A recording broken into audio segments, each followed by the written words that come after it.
नमस्कार, मैं अभिमन्यु कुमार।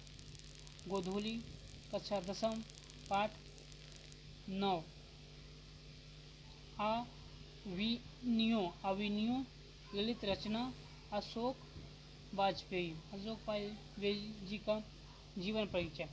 अशोक वाजपेयी का जन्म 16 जनवरी 1941 ईस्वी में दुर्ग छत्तीसगढ़ में हुआ, किंतु उनका मूल निवास सागर मध्य प्रदेश है। उनकी माता का नाम निर्मला देवी और पिता का नाम परमानंद वाजपेयी है। उनके प्रारंभिक शिक्षा government higher secondary school Sagar से हुई। फिर सागर विश्वविद्यालय से उन्होंने BA, Saint Stephen College Delhi से अंग्रेजी में एमए किया। उन्होंने वृत्ति के रूप में भारतीय प्रशासनिक सेवा को अपनाया। वे भारतीय प्रशासनिक सेवा के कई पदों पर रहे और महात्मा गांधी अंतर्राष्ट्रीय हिंदी विश्वविद्यालय के प्रथम कुलपति से सेवानिवृत्त हुए। संप्रति वे दिल्ली में भारत सरकार के कला अकादमी के निर्देशक हैं। अशोक वाजपेयी की लगभग 3 दर्जन मौलिक और संपादित कृतियां प्रकाशित हैं। शहर अब भी संभावना है, एक पतंग अनंत में, तत्पुरुष, कहीं नहीं वहीं, बहुरी अकेला, थोड़ी सी जगह, दुख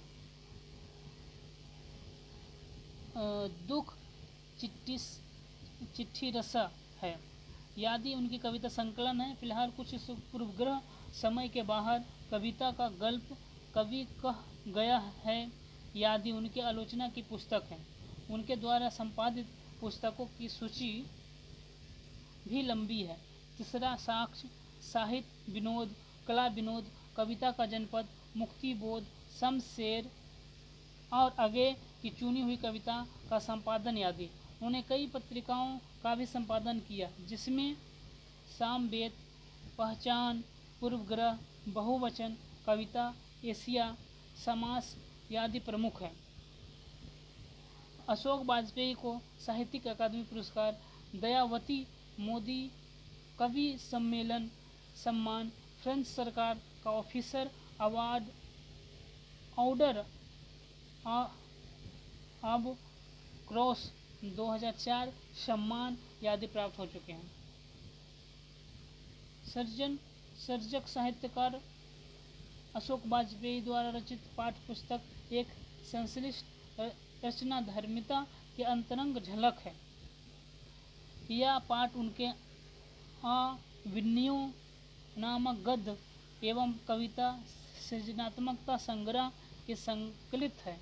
इसी नाम के संग्रह में उनकी सृजनात्मकता गद्य, कुछ रचनाएं और कविता जिसमें से दोनों विधाओं की 2 रचनाएं के साथ पुस्तक की भूमिका भी किंचित संपादित रूप से प्रस्तुत है। अविनियो दक्षिण फ्रांस की एक मध्ययुगीन ईसाई मठ है, जहां लेखक 21 दिनों तक एकांत रचनात्मक प्रवास का अवसर पाया था। प्रवास के दौरान लगभग प्रतिदिन गद्य और कविता लिखी। इस तरह के हिंदी ही नहीं, भारत के भिन्न स्थानों पर परिवेश और के एकांत प्रवास में एक निश्चित स्थान का समय से अनुबंध मानस के सृजनात्मकता अनुष्ठान का साक्षी। यह पाठ एक वैश्विक जागरूकता और संस्कृति बोध से परिपूर्ण रचना के मानस की एक अंतरंग झलक पेश करते हुए यह दर्शाता है कि रचनाएं कैसे रूप आकार ग्रहण करती है। कोई भी रचना महज एक शब्द व्यापकता भर नहीं होती।